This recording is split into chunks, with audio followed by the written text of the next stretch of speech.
The city never slept, but neither did its debts.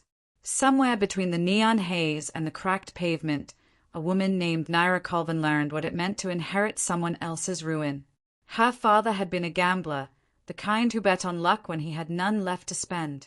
He died owing money to men who collected in blood, and when the earth swallowed him, his debt rose to the surface like oil on water. It found her. It always did.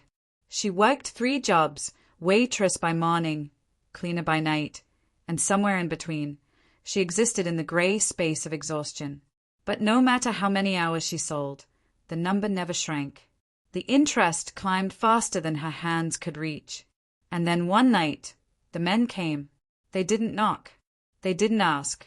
They simply appeared in her apartment like smoke, cold-eyed and patient, and told her she had 2 weeks. 2 weeks to find $30,000, or they'd find another way to settle the balance. She didn't cry. She'd learned long ago that tears were currency no one accepted. Instead, she nodded, closed the door behind them, and sat in the dark, counting the hours she had left. She thought about running. Everyone did. But running required money, and money required time, and time was the one thing they'd stripped from her. So she stayed. She searched. She begged strangers for overtime, sold what little she owned, and watched the days peel away like skin from a burn. On the 13th night, she stood outside a lounge she'd been told about in whispers, a place where debts were sometimes erased, if you were willing to pay in other ways. The building looked expensive in the way that danger often does. Polished marble, tinted glass, men in tailored suits standing by the entrance like statues. She didn't belong there. But desperation had a way of rewriting the rules. She stepped inside. The air was thick with cigar smoke and low jazz, and every face turned toward her like she'd walked onto a stage she hadn't auditioned for. A man approached, tall, sharp-featured, with eyes that seemed to know her story before she spoke it. His name was Tavian, and he worked for someone she hadn't yet met. He asked her why she was there. She told him the truth, because lying required energy she didn't have. He listened without expression, then told her to wait.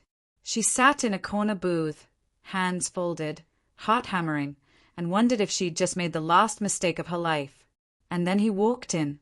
She didn't know his name yet, but she felt him before she saw him, a shift in the room, a collective stillness, as if the world had paused to acknowledge his presence.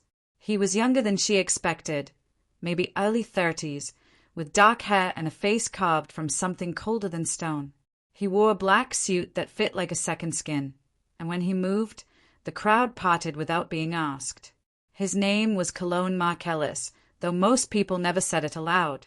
He was the kind of man whose reputation arrived before he did, the kind who controlled entire districts with a word, a glance, a decision made in silence. He owned the debt.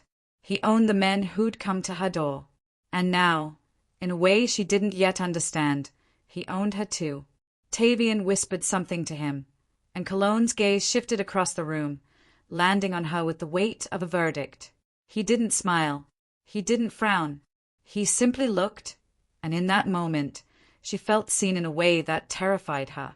He walked over, sat across from her, and asked her one question: "What are you willing to do?" She didn't hesitate. She told him anything. Anything that didn't destroy what little was left of her. He studied her for a long moment, and then he made an offer. She would work for him. Not in the way she feared. He wasn't that kind of man, he said, though she wasn't sure if she believed him. She would live in his estate, manage his household, oversee his staff, and in return, her father's debt would be erased. It sounded too simple, too clean, but she had no other door to walk through, so she said yes. And just like that, her life folded into his. The estate sat on the edge of the city, hidden behind iron gates and sprawling trees that seemed to guard it from the world. It was beautiful in the way a museum was, untouchable, cold, perfect. She was given a room on the second floor, larger than her entire apartment had been, with windows that overlooked a garden she wasn't sure anyone tended. The staff treated her with cautious politeness, like she was a puzzle they hadn't been given the pieces to solve. And Cologne, he was a ghost. She saw him in passing, at breakfast, in hallways, through doorways, but he never lingered. He moved through his own home like a man passing through someone else's memory. She learned quickly that his world operated on silence. Orders were given once and expected to be followed. Conversations were brief, efficient, stripped of warmth. The estate ran like a machine, and she was simply another gear. But at night, when the house settled into stillness, she would hear him. His office was below her room, and sometimes, through the floor, she could hear the low murmur of his voice, the sound of glass being set down, the weight of footsteps pacing. He never slept much. She wondered what kind of man chose to live in a palace but walked through it like a prisoner. And somewhere, in the quiet hours before dawn, she began to wonder what had made him this way. If you're listening to this from somewhere in the world, pause for a moment and let me know, where are you hearing this story unfold? And if it's already pulling you in, don't forget to like, comment, share, and check the description box below for more stories that live in the shadows between power and heartbreak. Days became weeks. She learned the rhythm of the house, the names of the staff, the way Cologne liked his coffee, black, no sugar, served at exactly 6 in the morning. She learned which rooms he avoided, which doors stayed locked, and which nights he didn't come home at all. She never asked. Asking was dangerous. But watching was all she had. And the more she watched, the more she saw the cracks.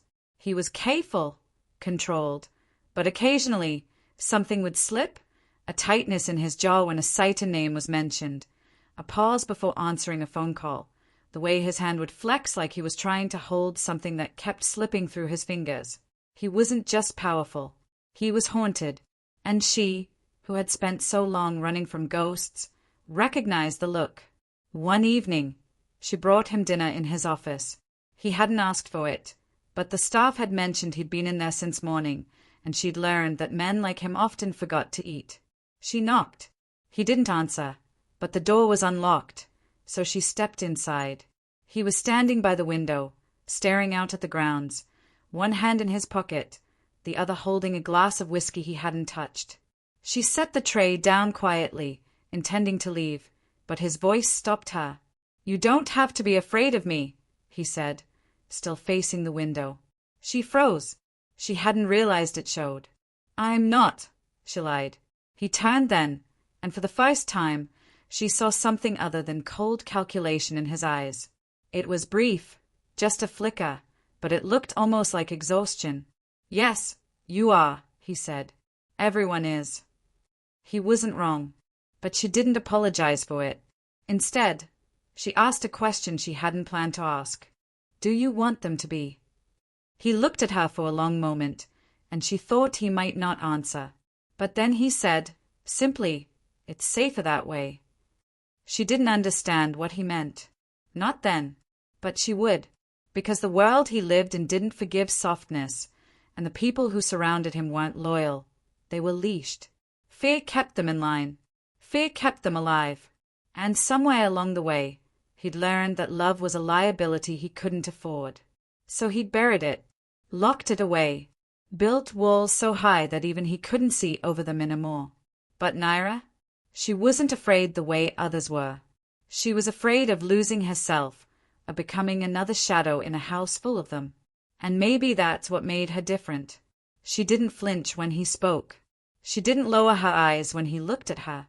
She met him in the places others avoided. And without meaning to, she became the first person in years who didn't treat him like a monster. She treated him like a man. And that, more than anything, was what started to change things. The days in Cologne's estate moved like water, slow, deliberate, and impossible to hold. Naira learned to navigate the silence, to read the shifts in mood that rippled through the staff when he returned late, or when sighted visitors arrived unannounced. She learned that power had a rhythm, and if you listened closely, you could hear when it was about to break. She still didn't know much about him. He didn't offer, and she didn't ask. But she noticed things. The way his jaw tightened when his phone rang after midnight. The way he avoided the east wing of the house entirely. The way he never raised his voice. But when he spoke, People moved like their lives depended on it. He was a man who controlled everything except, she suspected, himself. And that contradiction, that fracture, was what kept her watching. One morning, she found him in the library. It was early, before the staff had risen, and she'd gone down to retrieve a book she'd seen on the shelf days before. He was sitting in one of the leather chairs by the window, still dressed in yesterday's clothes, eyes closed but not asleep. She should have left, but something about the stillness of him, the exhaustion carved into his posture, made her stay. She walked quietly to the shelf, pulled down the book, and turned to leave. "Do you read often?" His voice was low, rough, like he hadn't used it in hours. She stopped. "When I can," she said. He opened his eyes then, and for a moment she saw something unguarded there, something that looked almost like loneliness. "What kind of stories?" She hesitated. "The kind that end better than they begin." He smiled, barely, and it was the saddest thing she'd ever seen. "Those are called fiction," he said. She didn't argue, but she also didn't leave. Instead, she sat in the chair across from him, the book still in her hands, and waited. He didn't tell her to go. And so they sat, in the quiet, in the early light, and for the first time since she'd arrived, the house didn't feel quite so cold. It became a pattern, not every morning, but enough. She would find him in the library, or he would find her, and they would sit in the kind of silence that didn't need filling. Sometimes he asked her questions about her life before, about what she missed, about whether she regretted saying yes that night in the lounge. She always answered honestly. She had nothing left to lose, and lying felt like a waste of time.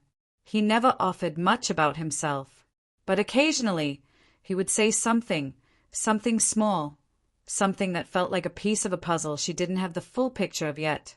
He told her once that he hadn't chosen this life, that it had chosen him, the way debts chose their inheritors. He told her that loyalty was a currency more valuable than money, and more dangerous. He told her that the people who feared him the most were the ones he'd once tried to save. And she listened. She didn't judge. She didn't offer solutions. She simply listened, and maybe that was what he needed most, someone who didn't expect him to be anything other than what he was. But the world outside the estate didn't stop. It never did. Cologne's empire was built on control, but control required constant vigilance, constant pressure. Rivals circled like wolves. Alliances shifted. Betrayals brewed in shadows. And Naira, though she tried to stay invisible, was beginning to be seen. The staff whispered about her. The men who came to meet with Cologne noticed her. And in a world where everything was a calculation, her presence was starting to mean something. She didn't realize it at first, but Tavian did. He pulled her aside one afternoon, his expression unreadable, and gave her a warning. "Stay out of sight when visitors come," he said. "Why?" she asked. He looked at her like she'd asked why the sky was blue. "Because you're a question they don't have an answer to yet, and questions get people killed." She wanted to argue, to say she was nobody, that she didn't matter. But the truth was, she didn't know what she was anymore. She wasn't a servant. She wasn't a prisoner. She wasn't free. She existed in the space between, and that space was becoming more dangerous by the day. That night, Cologne didn't come home. The staff moved through the house with a tension she could feel in the air, like static before a storm. She tried to sleep, but every sound made her heart jump. Footsteps, doors closing, the hum of a car engine in the distance. It was past 2 in the morning when she heard the front door open. She shouldn't have gone downstairs. She knew that. But something pulled her. Worry, curiosity, something she didn't have a name for yet. She found him in the foyer, standing alone, blood on his knuckles and a bruise darkening his jaw. He looked up when he saw her, and for a moment, neither of them moved. "You should be asleep," he said. "So should you," she replied. He almost smiled. Almost. Then he walked past her, heading toward his office, and she followed without asking. She didn't speak. She just went to the bathroom, found the first aid kit, and retained. He was sitting on the edge of his desk, staring at his hands like they belonged to someone else. She stepped in front of him, set the kit down, and waited. He didn't argue. He just let her clean the blood, wrap his knuckles, check the bruise on his face. Her hands were steady, even though her heart wasn't. And when she finished, he caught her wrist, gently, but firmly enough that she couldn't pull away. "Why are you still here?" he asked. She didn't know if he meant the room, the house, or something bigger. But she answered anyway, "Because I don't know where else to be." He let go of her wrist, but he didn't look away. And in that moment, something shifted, something neither of them could name, but both of them felt. It wasn't love, not yet, but it was the first thread of something that could become it, if they let it, and that terrified them both. Before this chapter fades into the next, take a moment. If this story is pulling at something inside you, don't forget to like, comment, share, and check the description box below for more stories that live where danger and devotion collide. The days after that night moved differently. Not faster, not slower, just different, like the air itself had changed weight. Naira stopped pretending she was just passing through. She stopped treating the estate like a sentence she was serving.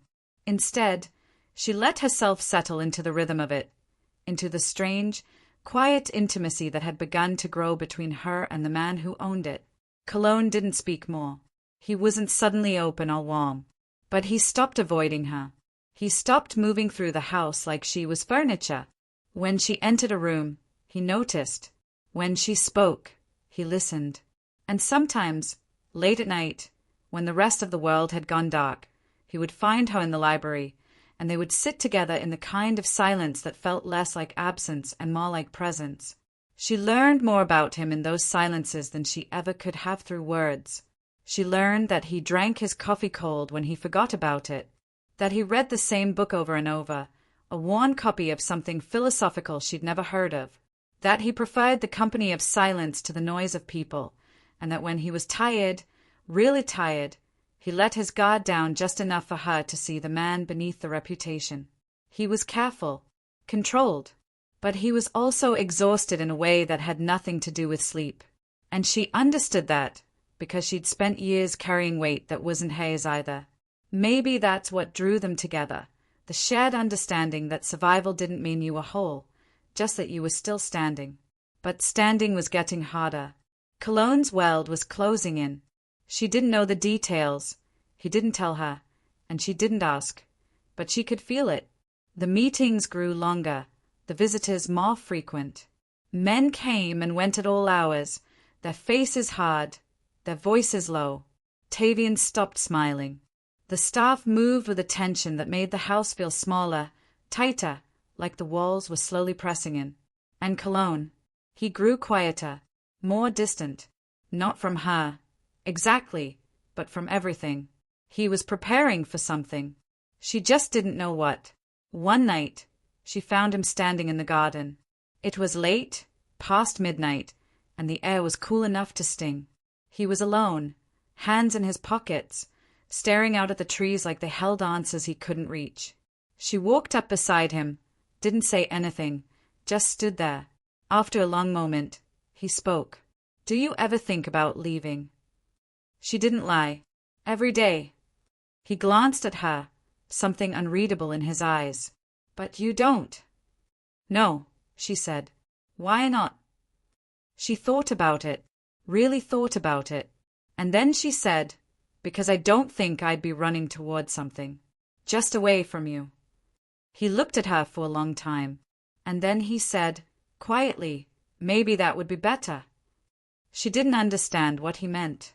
Not fully, but she heard the weight in his voice, the warning beneath the words.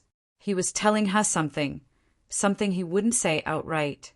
That staying close to him was dangerous, that whatever was coming would burn everything it touched, and he didn't want her caught in the flames.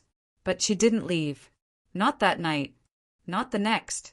Because somewhere along the way, she'd stopped seeing him as the man who owned her debt. She'd started seeing him as the man who sat in silence with her, who let her exist without expectation, who carried a world on his shoulders and never once asked for help. And maybe that was foolish. Maybe it was reckless. But it was also the first real thing she'd felt in years. The break came on a Tuesday. She didn't know it was coming. No one did. She was in the kitchen when the shouting started, voices raised, sharp, urgent. She froze, her hands still in the sink, heart hammering. The staff scattered like birds, disappearing into corners, into rooms, anywhere but the center of the storm. And then Tavian was there, gripping her arm, pulling her toward the back staircase. Go to your room. Lock the door. Don't open it for anyone but me or Cologne. What's happening? She asked. Just go. She did. She ran up the stairs, into her room, turned the lock, and pressed her back against the door, trying to breathe. She could still hear them, voices rising, something crashing, the sound of footsteps heavy and fast. And then, silence. The kind of silence that felt like a held breath. She waited. Seconds turned into minutes, minutes into an eternity.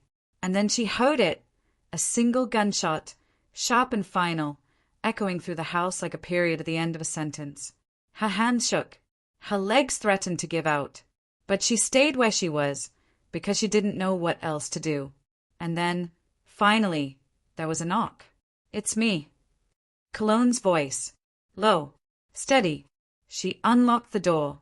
He was standing there, blood on his shirt, not his. She realized. His face unreadable, but his eyes looked tired. So tired. Are you hurt? She asked. No. What happened? He didn't answer. He just stepped inside, closed the door behind him, and sat down on the edge of her bed like the weight of the world had finally become too much to carry standing. She knelt in front of him, hands on his knees, searching his face. Cologne, what happened? He looked at her. Really looked at her, and then he said, Someone tried to kill me. She felt the air leave her lungs. Who? Does it matter? Yes. He smiled, but it didn't reach his eyes. No, it doesn't, because they are dead now. She didn't know what to say, what to feel. Horror, relief, fear, all of it tangled together until she couldn't separate one from the other. Why are you here? She asked. Why aren't you downstairs, dealing with, because I needed to make sure you were safe. The words hung in the air between them, heavy and undeniable. She stared at him. He stayed back. And for the first time, she realized that whatever this was between them, this strange, quiet, impossible thing, it wasn't one-sided. He felt it too, and that scared him more than any bullet ever could. If your heart is still racing, breathe. And don't forget to comment, share, and check the description box below for more stories that remind us what love costs when you live in a world built on violence. The days after the attack moved like a bruise, slowly, painfully, spreading into everything. The house was quieter now, but it was the kind of quiet that came after something had shattered. The staff moved carefully, speaking in whispers, avoiding eye contact. Tavian was everywhere and nowhere, his presence a constant reminder that the world outside the gates was still circling, still watching, still waiting. And Cologne, he didn't leave. Not for meetings, not for business. He stayed inside the estate, pacing the halls, locked in his office, or standing by windows like he was waiting for something he couldn't name. Naira watched him unravel in ways no one else could see. He didn't break. Men like him didn't break. But he frayed at the edges, in the spaces between words, in the moments when he thought no one was looking. And she saw it all. She tried to give him space. She tried to stay invisible the way she had in the beginning. But it was impossible now. Something had shifted between them the night he came to her room, and neither of them knew how to step back from it. So instead, they moved around each other carefully, like two people walking through a house with too many broken things on the floor. She brought him food he didn't eat. He asked her questions he didn't wait for answers to. And at night, when the house finally settled, she would hear him moving through the halls, restless, sleepless, haunted. One night, she found him in the library again. He was standing by the window, a glass of whiskey in his hand, staring out at the darkness beyond the glass. She should have left, but she didn't. She walked up beside him, close enough that she could feel the tension radiating off him, and waited. "You should be asleep," he said, not looking at her. "So should you." He smiled faintly. "We've had this conversation before. And you didn't listen then either." He glanced at her, something flickering in his eyes, amusement, maybe, or exhaustion. She couldn't tell. "Why do you stay?" he asked. It wasn't the first time he'd asked, but this time it felt different. Like he was really asking. Like he needed to know. "Because you haven't told me to leave," she said. "Would you, if I did?" She thought about it, really thought about it, and then she said, "I don't know." He looked at her for a long time, and then he set the glass down, turned to face her fully, and said, "I killed a man in front of you." "You killed a man who tried to kill you," she corrected. "That doesn't bother you." She met his eyes. "It should, but it doesn't." He exhaled slowly, like he'd been holding his breath. "You don't know me, Naira." "I know enough." "You know what I've let you see. That's not the same thing." She stepped closer, close enough that she could see the exhaustion carved into his face, the weight pressing down on him from every direction. "Then tell me the rest," she said. "Tell me why you look like you're waiting for the world to end. Tell me why you can't sleep. Tell me why you've locked yourself in this house like it's a cage." He stared at her, and for a moment she thought he might actually answer. But then he shook his head, looked away, and said, "You don't want to know." "Yes, I do." "No," he said quietly. "You don't. Because once you know, you can't unknow it. And I won't be the reason you stop seeing me the way you do now." Her chest tightened. She didn't know what to say to that. Didn't know how to tell him that she'd already seen him, really seen him, and nothing he said could change it. Because the truth was, she didn't see a monster. She saw a man drowning in a life he hadn't asked for, trying to keep everyone around him from going under too. And maybe that was dangerous. Maybe it was naive. But it was also the truth. "You're not as bad as you think you are," she said. He laughed, but it was bitter. "You're wrong." "Maybe, but I'm still here." He looked at her, and something in his expression cracked. Just a little. Just enough. "Why?" She didn't answer, because she didn't have words for it yet. Didn't have a name for the thing that had grown between them, quiet and undeniable. So instead, she reached out and took his hand. Just that. Nothing more. He stiffened, like he'd forgotten what it felt like to be touched without purpose. But he didn't pull away. And after a moment, his fingers curled around hers, holding on like she was the only thing keeping him tethered to the ground. They stood like that for a long time. No words. No explanations. Just two people who had been alone for too long, finding something in each other that felt like air after drowning. And when he finally let go, when he stepped back and told her to get some sleep, she didn't argue. She just nodded, left the room, and carried the weight of his touch with her like a secret. The next morning, everything changed. She woke to the sound of raised voices again, but this time, they weren't angry.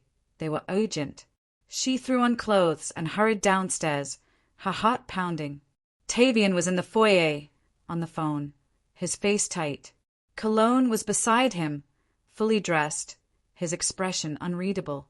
When he saw her, he shook his head, a silent command to stay back. But she didn't. She walked down the last few steps, stopped at the bottom, and waited. Tavian hung up, looked at Cologne, said something low and fast that she couldn't hear. Cologne's jaw tightened, and then he turned to her. "You need to leave," he said. Her stomach dropped. "What?" "Today. Now. Tavian will take you wherever you want to go. You'll have money. Enough to start over. But you need to leave." She stared at him. "Why?" "Because staying here will get you killed." "I don't care." "I do." The words came out hard, final.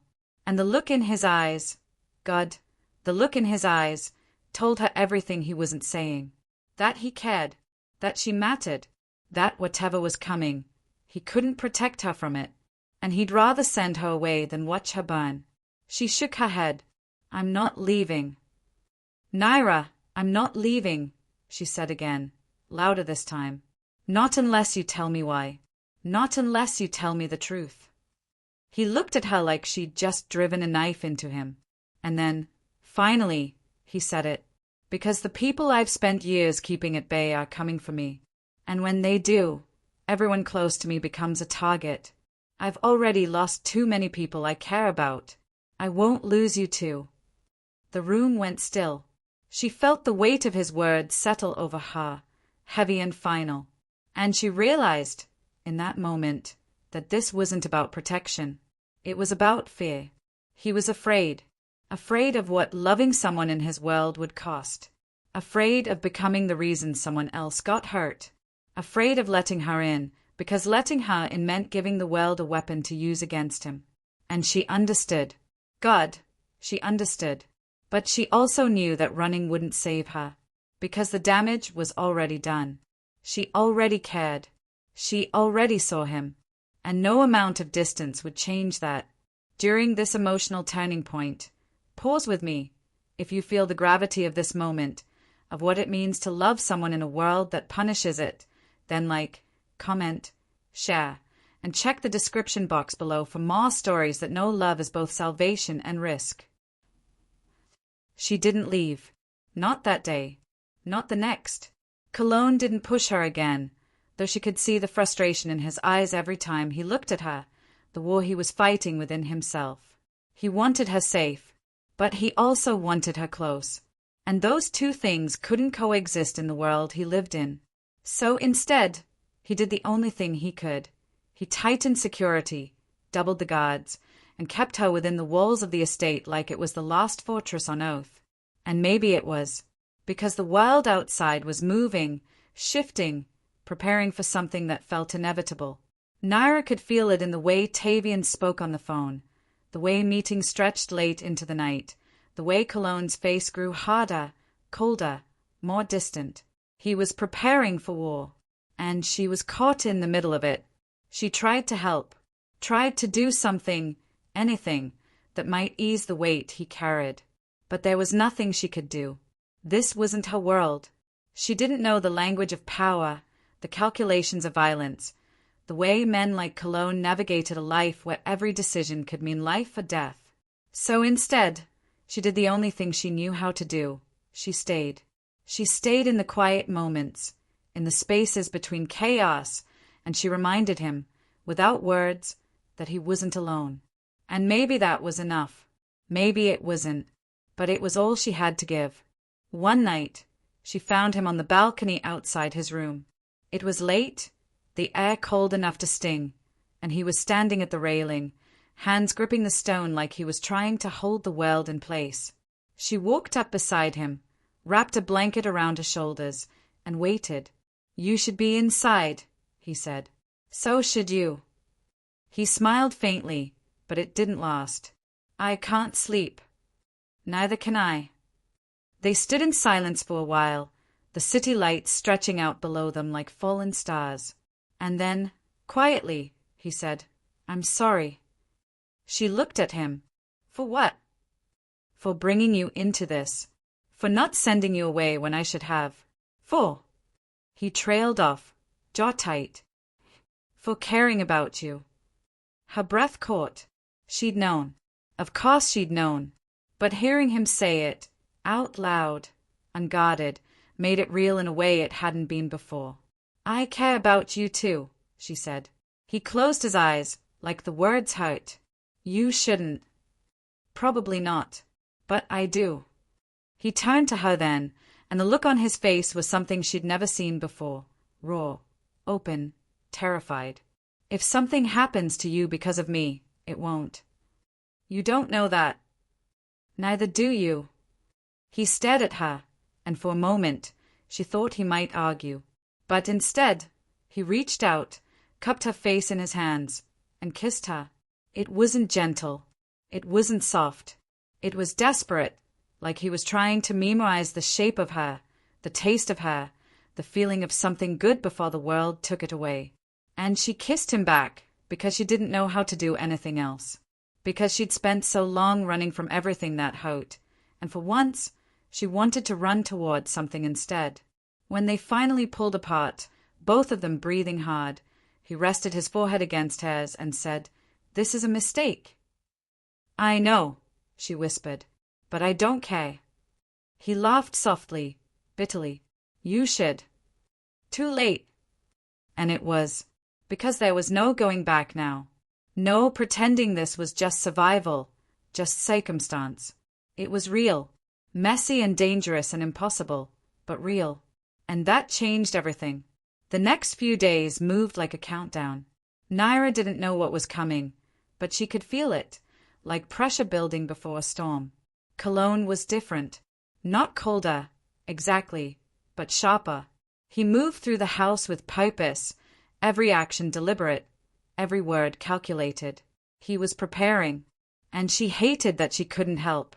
Hated that all she could do was watch and wait and hope that when the storm finally broke, they'd both still be standing. Tavian pulled her aside one afternoon, his expression serious.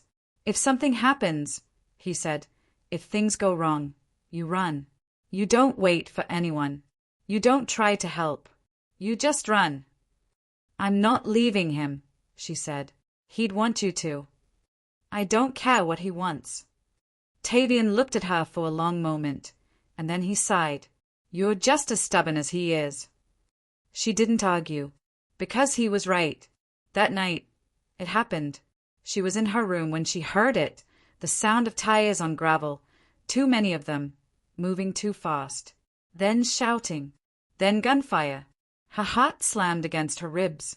She ran to the window, looked out, and saw them, men pouring through the gates, armed, moving with precision. This wasn't a warning. This was an execution. She should have run. Should have locked herself in, hidden, done exactly what Tavian had told her to do. But all she could think about was Cologne. Where he was. If he was hurt. If he was. She ran. Down the stairs. Through the halls. Her pulse roaring in her ears. She could hear the fighting now. Close. Too close. And then she saw him. He was in the main hall, gun in hand, blood on his shirt, his this time, facing down two men she didn't recognize. Tavian was beside him, shouting something she couldn't hear over the noise. And then one of the men saw her, raised his gun, pointed it at her. Cologne moved before she could breathe, before she could scream, before the world could catch up to what was happening. He threw himself between her and the barrel, and the shot rang out like the end of everything. She watched him fall, watched the way his body twisted, the way his hand reached for something that wasn't there, the way the ground caught him like it had been waiting. And then she was screaming. She didn't remember moving, but suddenly she was on her knees beside him, hands pressed against the wound in his side, blood hot and wet between her fingers. Too much blood. No, no, no. Her voice broke. "Cologne, stay with me. Stay with me." His eyes found hers, unfocused but present. He tried to speak, but all that came out was a ragged breath. Tavian was there then, pulling her back, shouting orders, and suddenly the room was full of movement, people, voices, chaos. But all she could see was him. All she could hear was the sound of his breathing, shallow and uneven, like the world was running out of time. They got him upstairs, to his room. A doctor came. One Tavian called, someone who didn't ask questions. Naira stood in the corner, shaking, covered in his blood, watching as they worked. Watching as they cut away his shirt, as they pulled the bullet out, as they stitched him back together piece by piece. It took hours, or maybe minutes. Time didn't mean anything anymore. And when they finally finished, when the doctor told them he'd live if infection didn't set in, Naira felt something inside her collapse. She sank to the floor, back against the wall, and cried. Not quietly, not gracefully. She cried the way people do when they've been holding on too long and finally let go. Tavian sat beside her, didn't say anything, just sat there until she'd emptied herself of everything she had left. And then he said, quietly, "He did that for you. You know that, right?" She nodded, because she couldn't speak. "He's never done that for anyone," Tavian continued. "Never put himself in front of a bullet. Never risked it. But for you? He didn't even hesitate." She looked at him, tears still streaming down her face. "Why are you telling me this?" "Because you need to know what you mean to him. And because when he wakes up, he's going to try to push you away again. And you can't let him." She wiped her face. "I won't." Cologne woke 2 days later. Naira had barely left his side, sleeping in the chair beside his bed, waking every few hours to check his breathing, his pulse, the bandages. When his eyes finally opened, the first thing he saw was her. She was asleep, head resting on the edge of the bed, one hand curled near his. He stared at her for a long time, something unreadable crossing his face. And then he whispered, "You're still here." She stayed, lifted her head, and when she saw he was awake, relief flooded through her so fast it made her dizzy. "You're awake." "You should have left," he said, his voice rough. "Not this again." "Naira, stop." She leaned forward, eyes fierce. "You took a bullet for me. You don't get to tell me to leave after that." He looked at her, and for the first time since she'd met him, she saw something break in his expression. Not collapse, just soften, like he was too tired to keep the walls up anymore. "I couldn't let them hurt you," he said quietly. "I know. If something had happened to you, it didn't. Because of you." He closed his eyes, exhaled slowly. "This is why I didn't want you here. This is why I tried to make you go. Because people in my life don't get to stay safe. They get used. They get hurt. They get loved," she interrupted. He opened his eyes, stared at her. "Yes."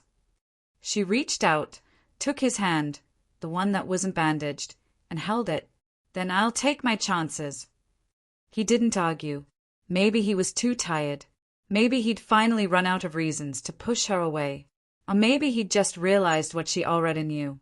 That love in a world like his wasn't safe, wasn't easy, wasn't guaranteed. But it was real.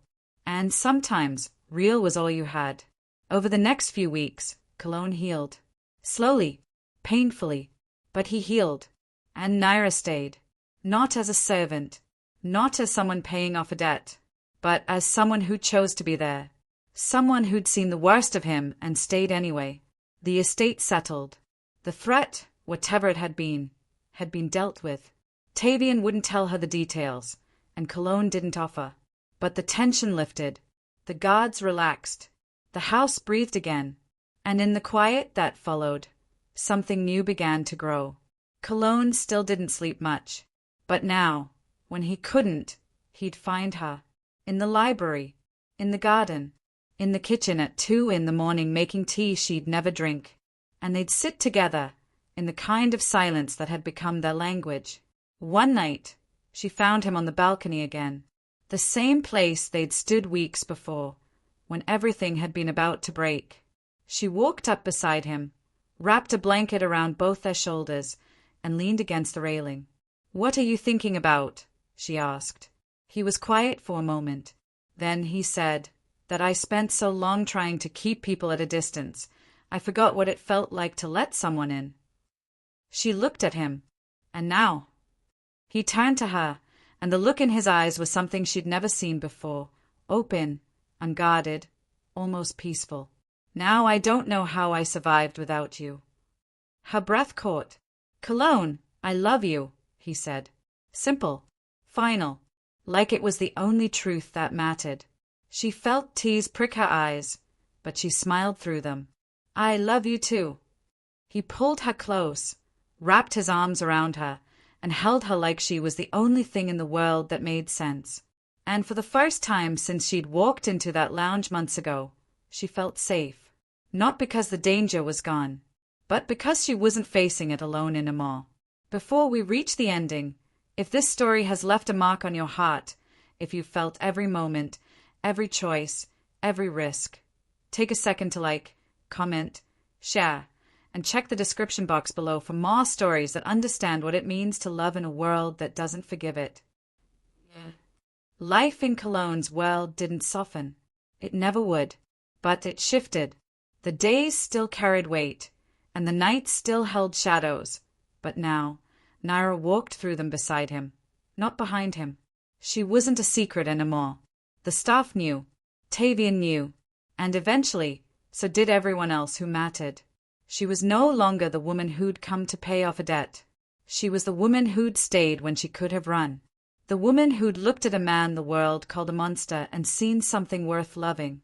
And in a world built on power and fear, that made her dangerous. Not to him, but to everyone who thought they knew him. She learned to navigate his world. Not the violence. He kept that from her as much as he could. But the politics, the alliances, the unspoken rules that govern everything.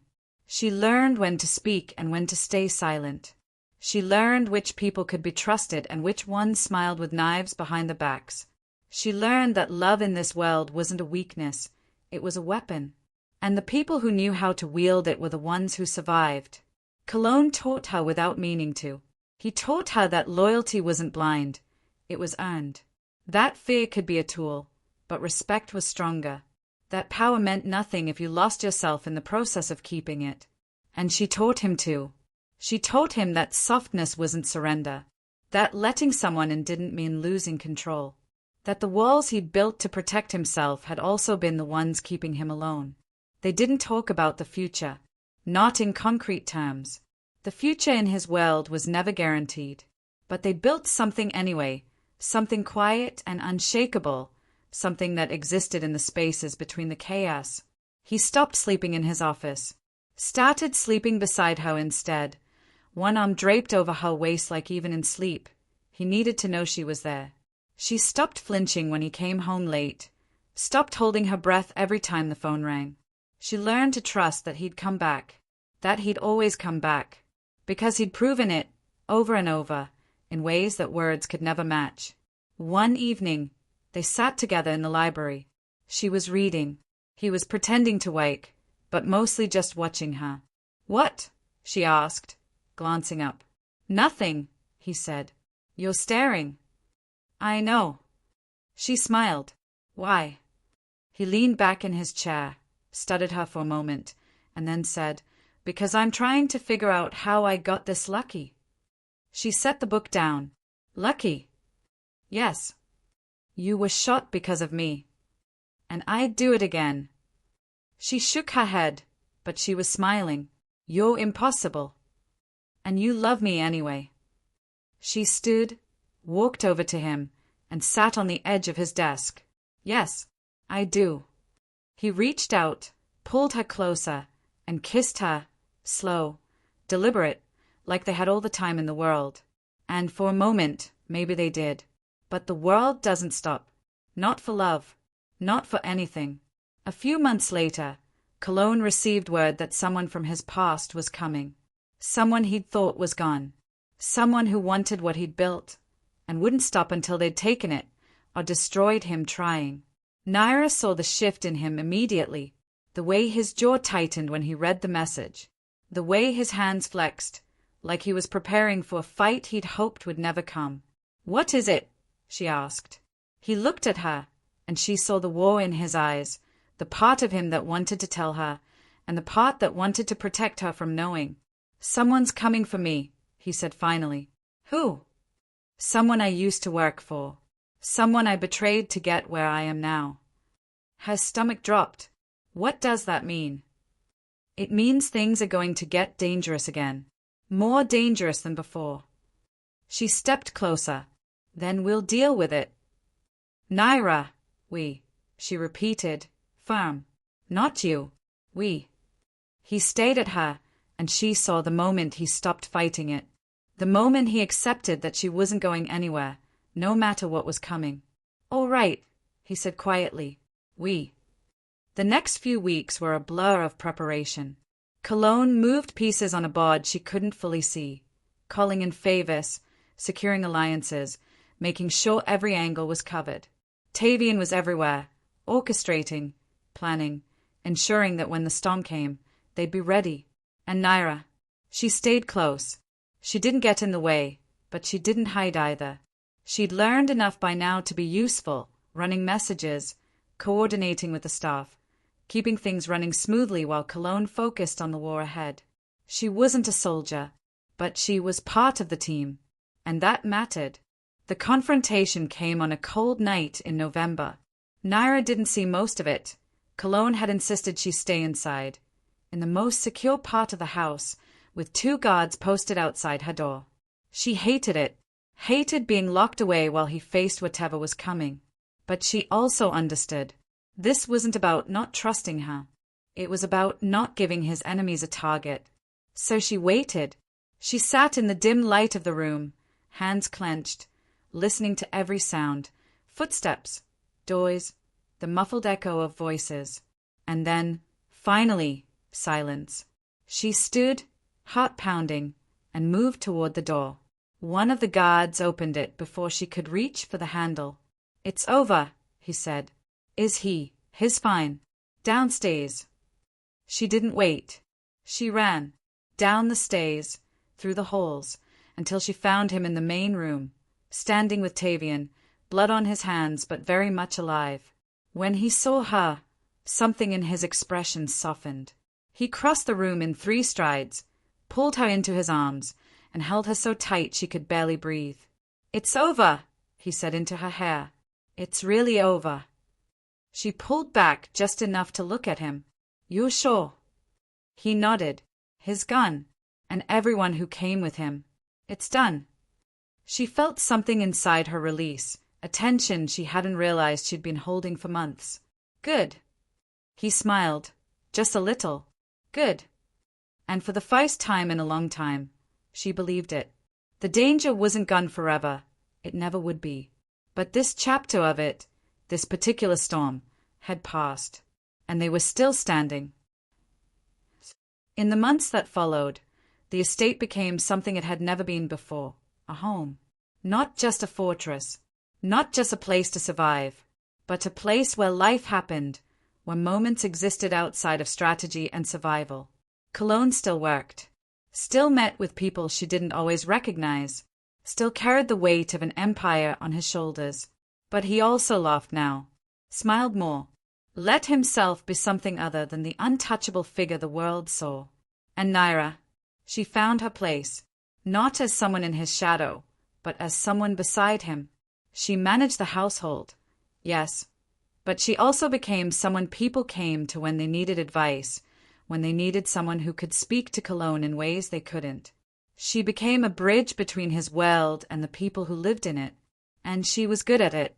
Tavian joked once that she'd become the estate's unofficial diplomat. She laughed, but he wasn't wrong. She had a way of softening the edges of Cologne's world without weakening them, of reminding people that power didn't have to mean cruelty, that loyalty could be built on respect instead of fear. She didn't change him. She didn't try to, but she reminded him of who he was beneath the armor. And slowly, piece by piece, he let that person exist again. They traveled sometimes. Not far, never far, but enough to remind them that the world was bigger than the walls they'd built. They'd drive to the coast, spend a night in a hotel where no one knew their names, and just exist. No meetings, no threats, just 2 people who'd found each other in the worst circumstances and decided to build something good anyway. One evening, they sat on a balcony overlooking the ocean. The sun was setting, painting the sky in shades of gold and crimson, and Naira was leaning against him, his arm around her shoulders. "Do you ever regret it?" he asked. "Regret what?" "Staying, choosing this life." She thought about it, really thought about it, and then she said, "No, not even once." He kissed the top of her head. "Good, because I'd be lost without you." She smiled. "I know." They sat in comfortable silence for a while, and then she said, "What about you? Do you regret any of it?" "Only the parts where you got hurt," he said. "But the rest? No. You're the best thing that's ever happened to me." She turned to look at him, and the love in his eyes was so clear, so unguarded, that it took her breath away. "I love you," she said. "I love you too," he replied.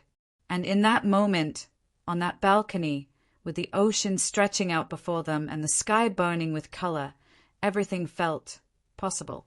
Back at the estate, life continued. Seasons changed.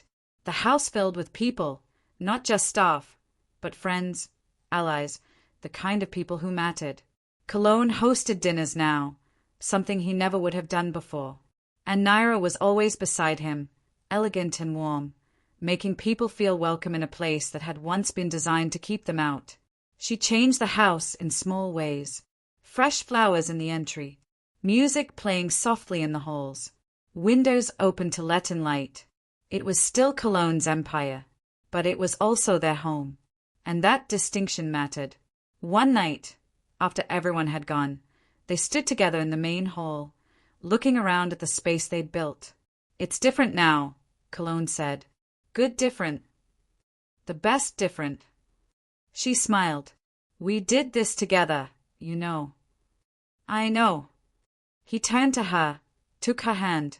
"I need to ask you something." Her heart skipped. "Okay."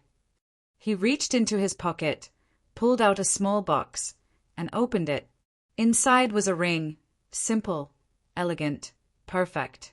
"I know this world isn't easy," he said. "I know I'm not easy, but you've made me believe in things I thought I'd lost. In trust, in love, in the possibility of something good. And I don't want to spend another day without you being mine in every way that matters." Her eyes filled with tears. "Cologne, marry me," he said. "Be my wife. Be my partner. Be the person I come home to for the rest of my life." She didn't hesitate. "Yes." He slipped the ring onto her finger, and then he kissed her, slow and deep and full of promise.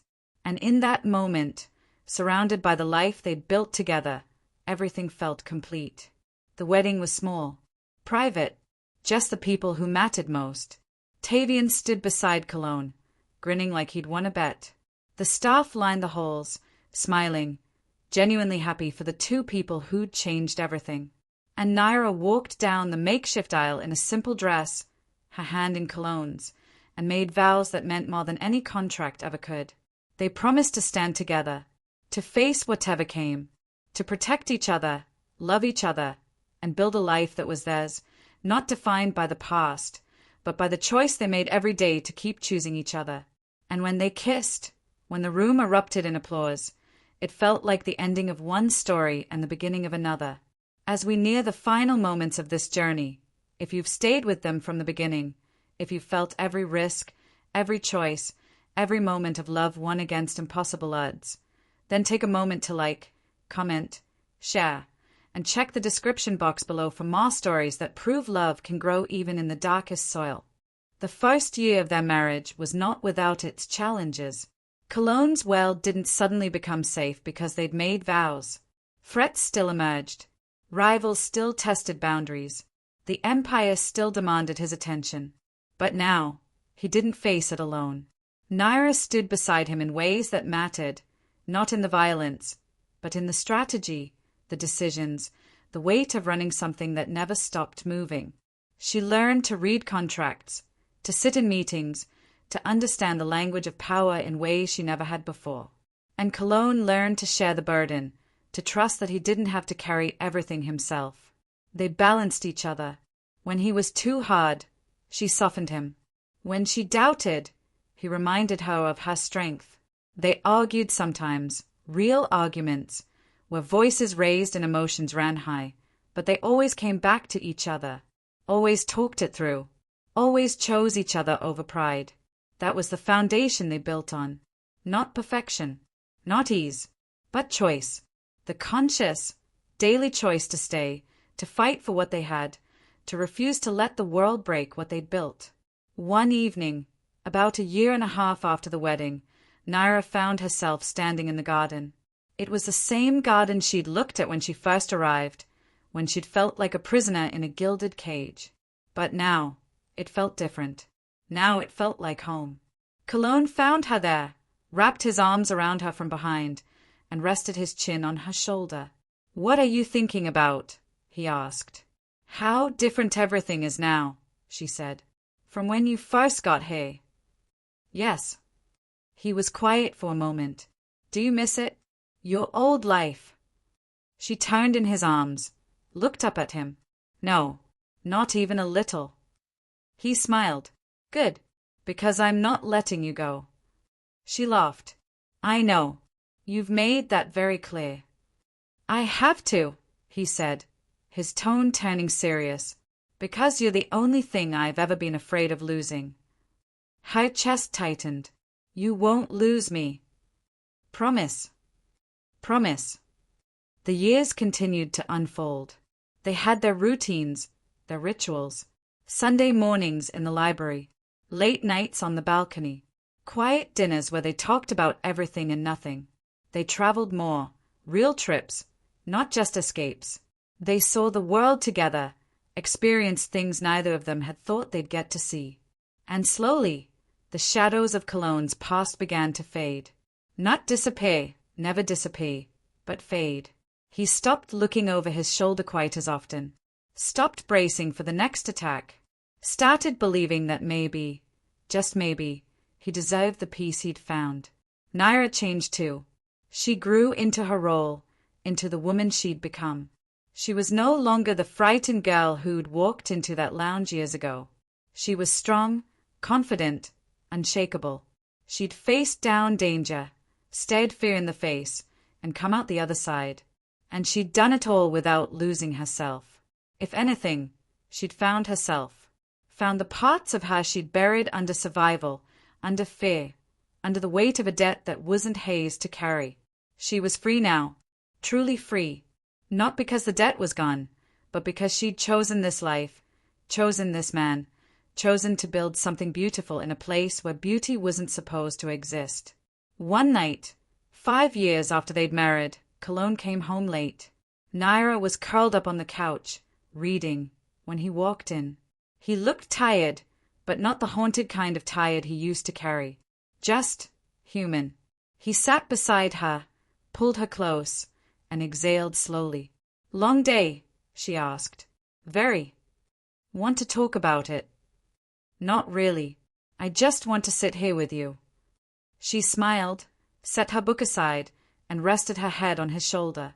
"That I can do." They sat like that for a long time, in the quiet, in the comfort of knowing they didn't have to fill the silence. And then Cologne said, "Do you remember the first time we sat like this?" "In the library," she said, "when I couldn't sleep." "You never could." "Neither could you." He smiled. "I still can't sometimes. But it's easier now, with you here." She lifted her head, looked at him. "You've changed, you know." "So have you." "For the better." "Absolutely." He kissed her forehead. "We both have." The truth was, they had changed. Not into different people, but into better versions of themselves. Cologne was still the man who commanded respect, who made hard decisions, who carried the weight of an empire.